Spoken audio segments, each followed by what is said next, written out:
भाइयों बहनों मित्रों, हमने किसान की बेहतरी के लिए वो तीनों कृषि काले कानून वापस ले लिए, लेकिन प्रधानमंत्री मोदी अपनी मन से ये नहीं कहेंगे कि उस कृषि कानून के चलते हमने 650 से ज्यादा किसान भाइयों की जान ली है। हमारे देश में दंगे और फसाद कराने के लिए, एक कम्युनिटी को बदनाम कराने के लिए, देश में हिंदू और मुस्लिम जैसे राइट्स कराने के लिए हमारी सरकार जो है वो इस तरीके के प्रोपोगेंडो को अपनाती है।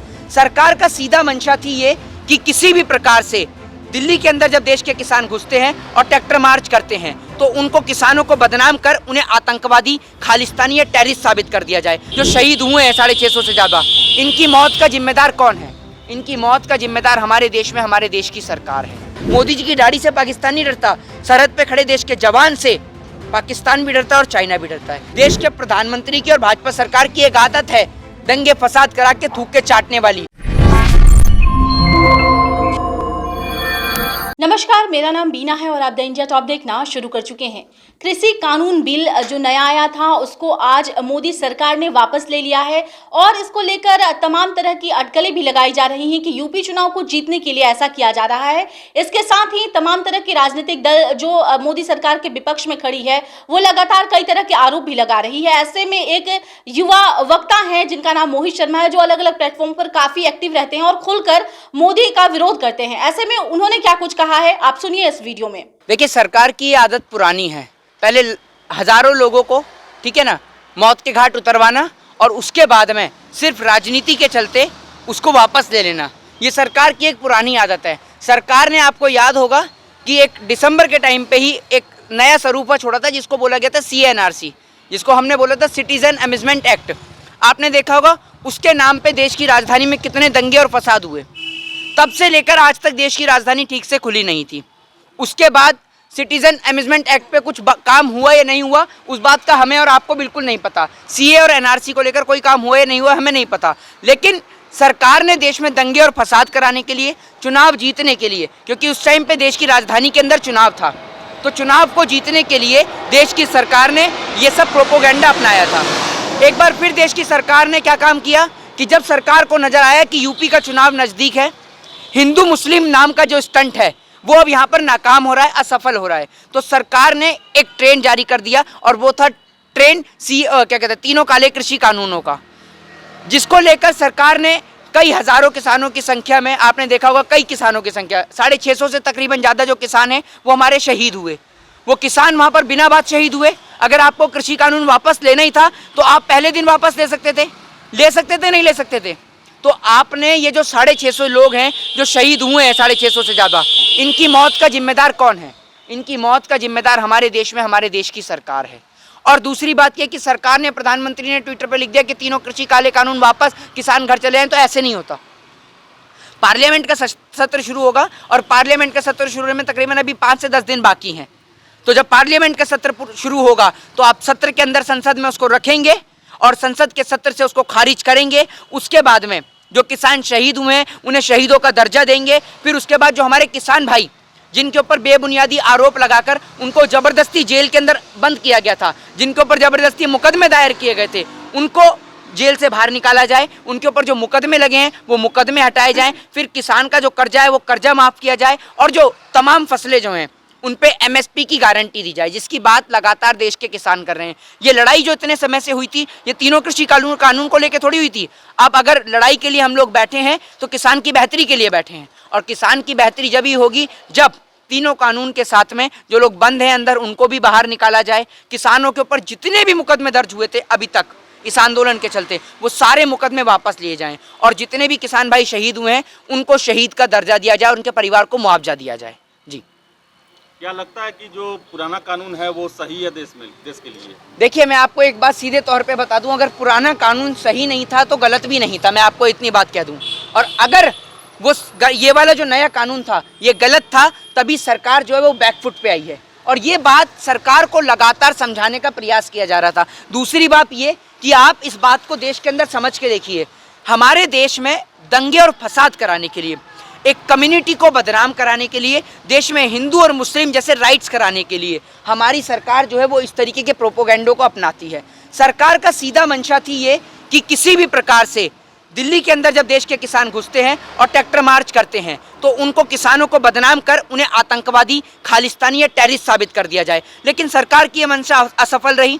सरकार ने कोशिश करी मुजफ्फरपुर में कि भाई कि मुजफ्फरनगर में कि वहाँ पर किसान की रैली को बदनाम कर दिया जाए, सरकार वहाँ पर असफल रही। लेकिन देश का किसान रेल की पटरी से लेकर और गाजीपुर बॉर्डर से लेकर, सिंधु बॉर्डर से लेकर टीकरी बॉर्डर तक और राजस्थान बॉर्डर तक, तमाम जगह तक देश का किसान सफल हुआ। और इस लड़ाई में हमें प्रथम दिन से यकीन था कि जिस प्रकार हमें आज़ादी मिलने में समय लगा था, उसी प्रकार हमें इस प्रकार के इन जैसे लोगों से भी, इन जैसी सोच से भी आज़ादी मिलने में समय लगेगा, लेकिन जीत हमारी होगी। और जीत अभी हमारी हुई है एक पॉइंट पे, बाकी के जो 2-3 पॉइंट हैं उन पे भी हमें पता है हमारी जीत होगी।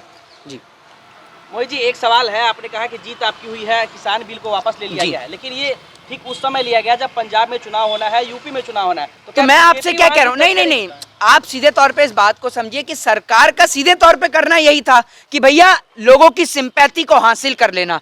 अब आप सुनिएगा, 2 दिन बाद भाषण शुरू होंगे, रैलियां शुरू होंगी, तो वहां सिर्फ एक ही मुद्दा उठेगा कि हमने किसान की बेहतरी के लिए, भाइयों बहनों मित्रों, हमने किसान की बेहतरी के लिए वो तीनों कृषि काले कानून वापस ले लिए। लेकिन प्रधानमंत्री मोदी अपनी मन से ये नहीं कहेंगे कि उस कृषि कानून के चलते हमने 650 से ज्यादा किसान भाइयों की जान ली है, हमने कितने लोगों को मौत के घाट उतरवाया है, हमने देश के किसानों को बदनाम करने के लिए अपने देश के जवानों को पिटवाया है, हमने करनाल में देश के किसान को पिटवाया है, हमने देश के किसानों के ऊपर गाड़ी चढ़वाई है लखीमपुर खीरी में। ये बात देश के प्रधानमंत्री नहीं बोलेंगे।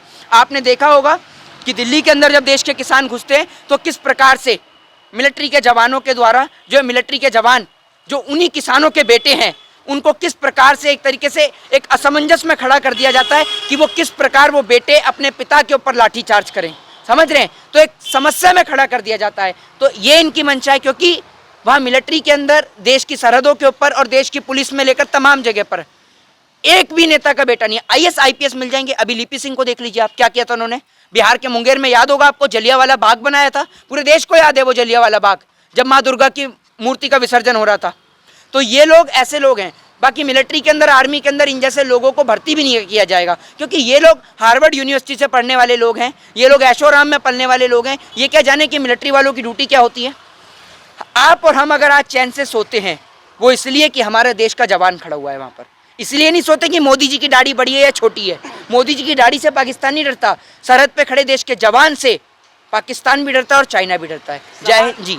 सवाल ये है कि उन्होंने ऐसा मास्टर स्ट्रोक खेला है, तो क्या सफलता प्राप्त अरे कोई मास्टर स्ट्रोक नहीं, आप लोगों को पागल समझते हैं, जनता नहीं समझती। 650 से ज्यादा किसान भाई वहां पर शहीद हो गए, उनके परिवार के लोग जो हैं, अभी उनकी जो चिता की जो अग्नि है वो ठंडी भी नहीं हुई, और आप कहते हैं कि ये एक मतलब मास्टर स्ट्रोक खेल दिया। लोगों को पहले मौत के घाट उतरवा दो, फिर कानून वापस ले लो। कौन सा मास्टर स्ट्रोक है? ऐसे मास्टर स्ट्रोक को देश की जनता नहीं मानती। और अब देश के प्रधानमंत्री की और भाजपा सरकार की एक आदत है, दंगे फसाद करा के थूक के चाटने वाली, और वो आदत में ये माहिर है। पहले दंगे फसाद कराओ, चाहे CNRC के नाम पे हो, चाहे किसान अम्यूजमेंट के नाम पर हो, ये क्या कहते हैं, किसान कृषि काले बिन के नाम पर हो। इनकी आदत है पुरानी। तो लोगों से निवेदन है कि भाई अब आप लोग इन जैसी सरकार को समझने का प्रयास करें और हिंदू और मुस्लिम के नाम पे आपस में ना लड़ें। जय हिंद, जय भारत, वंदे मातरम। ये भी है कि आप पूरे देश का किसान का बात कर रहे हैं, केवल पंजाब, हरियाणा और वेस्टर्न यूपी को छोड़ दिया जाए तो राजस्थान में, महाराष्ट्र में, गुजरात में, बिहार में, फिर से आपको मध्य प्रदेश को कहीं तक ये किसान भी चूतअप नहीं किया। और कहा जाता है कि ये दलालों का आंदोलन था, खालिस्तान से फंडित था, ISI से फंडित था। पहली बात तो आप मुझे एक बात बताइए, आपको ये बात किसने कही और कितनी बार आप सभी लोग वहाँ आंदोलन में गए हैं? जो आपने कह दिया कि तमिलनाडु का नहीं था, असम का नहीं था, ठीक है। देखिए हर जगह, तमाम जगह पर किसान महापंचायत लोगों ने समर्थन दिया है। नहीं, एक मिनट, एक बार भी किसान यहाँ सड़क पर नहीं आया। नहीं, आपने बिहार में नहीं हुआ, बिहार से लोग गए हैं समर्थन देने के लिए। किसान जो नहीं, बिहार का किसान समर्थन देने गया, क्या बात कर रहे हैं आप? बिहार में भी तो होना चाहिए ना। बिहार में, अरे सुनिए, एक मिनट, आप कहते हैं बिहार में नहीं हुआ, बहुत बड़ा कृषि राज्य है। महाराष्ट्र में, सुनिए, महाराष्ट्र में आपने कहा कि महाराष्ट्र से किसान समर्थन देने आए, जगह जगह से किसान नेताओं ने समर्थन दिया है। राज्य में भी होना चाहिए ना। देखिए सीधे तौर पे, देखिए मैं आपको एक बताऊं, आपने कहा ये खालिस्तानी है, ये पाकिस्तानी है, आतंकवादी, इनको ISI से फंडिंग हुई है। आप एक बात बताइए, तो आपने बिल क्यों वापस लिया?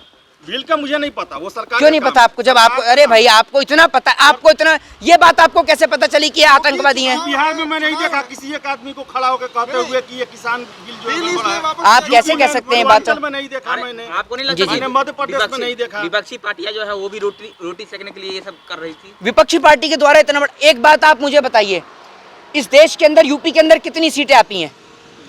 80 सीटें आती हैं। उत्तर प्रदेश की 80 सीट, ठीक है। अब बंगाल दूसरे नंबर पे आ जाता है, महाराष्ट्र आ जाता है, बिहार आ जाता है। ये तो देश में प्रधानमंत्री की कुर्सी को निर्धारित करती हैं। तो देश का सबसे बड़ा राज्य, एग्रीकल्चर के क्षेत्र में सबसे बड़ा राज्य कौन सा आता है? आप ये बताइए मुझे। यूपी आता है ना। दूसरे नंबर पे कौन सा आता है? ठीक है, महाराष्ट्र। तीसरे नंबर पे पंजाब, हरियाणा, ठीक है ना। तो आप ये देखिए, जो सबसे बड़े कृषि क्षेत्र हैं वो लोग तो इसमें थे ही थे। पहले सरकार ने क्या कहा? पहले सरकार ने कहा ये आंदोलन सिर्फ पंजाब का है। फिर सरकार ने कहा कि ये आंदोलन पंजाब और हरियाणा का है। उसके बाद सरकार कहती है ये आंदोलन पंजाब, हरियाणा और उत्तर प्रदेश का है। फिर उसके बाद जब ये आंदोलन से बंगाल के अंदर इस आंदोलन का इफेक्ट दिखा, उसके बाद जब इस आंदोलन का इफेक्ट आपको मैं बताता हूँ तमाम जगह के लोगों ने। दूसरी बात यह कि आपने बात करी आंध्रा की, केरला की, तो बहुत सारी जगह ऐसी हैं जहाँ पर इस प्रकार की खेती नहीं होती है, जहाँ चावल की खेती नहीं होती, लेकिन नुकसान हर किसी व्यक्ति को है, समझ रहे हैं? लेकिन नुकसान जो है वो हर किसी व्यक्ति को है, ठीक है। तो सीधे तौर पे आप ये समझिए कि ये जीत देश के किसान की हुई है। और जब तक देश के किसान की ये मांग पूरी नहीं होंगी, जो मैंने आपको बताई है कि जो किसानों के ऊपर मुकदमे दर्ज हुए उनको बाहर निकाला जाए, या फिर जो तमाम लोग जिनके ऊपर बेबुनियादी आरोप ला के बंद किया गया उनको, उनके ऊपर से मुकदमे न हटाए जाएं, किसान का कर्जा ना माफ़ किया जाए, या फिर किसान के जो उनकी फसल है उस पर MSP निर्धारित ना किया जाए, तब तक किसान उठ के नहीं जाएगा। सरकार ने, मैं आपको बताता हूँ, सरकार ने ये बिल इसलिए वापस लिया क्योंकि उसको यूपी चुनाव में डर लग रहा था कि कहीं इस आंदोलन के चलते हमारे को कोई समस्या महसूस ना हो। तो सरकार ने ये इसलिए वापस लिया, डर के मारे। जी, खबर ये है कि मोहित जी की चाइना ने कुछ जगहों पर जो है अपना कब्जा जमा लिया है, तो किस तरह देखते हैं आप? आंखों से देखते हैं और बिल्कुल कहते हैं। आप चाइना, पाकिस्तान, नेपाल, इनसे बारे में तो प्रधानमंत्री जी से पूछिए कि उनका 56 इंच का सीना चाइना को लेके क्यों नहीं बोलता। उधर नेपाल हमारी ज़मीन कैप्चर कर रहा है, इधर चाइना कैप्चर कर रहा है, और प्रधानमंत्री जी के मुंह से आवाज़ ही नहीं निकलती है। तो ये बात तो आप प्रधानमंत्री जी से पूछिए। और आप जहाँ खड़े होकर बात कर रहे हैं वहाँ विधानसभा का घेराव करके देखिए, आपको लाठी और डंडे के सिवाय कुछ नहीं मिलता है। बताइए अगर मिला हो तो। यहाँ तो लाठी और डंडे मिलते हैं। तो ये थे मोहित शर्मा, काफी एक्टिव वक्ता हैं और इनका ये मानना है कि सिर्फ यूपी चुनाव को जीतने के लिए इस फैसले को वापस लिया गया है।